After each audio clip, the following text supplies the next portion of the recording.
Okay, so here's my buddy's brand new Duke 890. It's got a whopping 187 miles on it. Still brand new. He was out riding the other day, and look at this nonsense. Wonky, wonky, wonky, wonky. Look at all that slack. If we look over here at the amount of play that's still in the cam arm, that means something in that clutch has given up. There's a bearing in there, or part of the push rod. Something has gone really bad because the ferrule has not slipped. That's in place where it should be. I don't know if you guys are able to see this on camera, but you know, that's definitely in the slot. The cable couldn't have stretched or frayed this much. That's way too much. I tried to adjust it while I was at the parking lot. Right, and you know, obviously there's the adjuster down here, and it looks like it's backed out pretty far as well. So I don't know, man.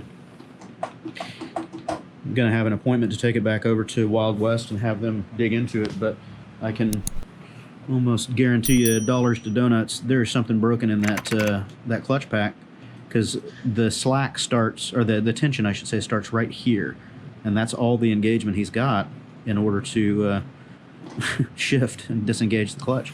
That's messed up. He said he backed this all the way out to where it was pretty much falling out of the perch. So that's no bueno, man. Brand new bike. Hopefully it's just a little fluke or something, not really a broken part that requires a lot of downtime for the bike. We shall see.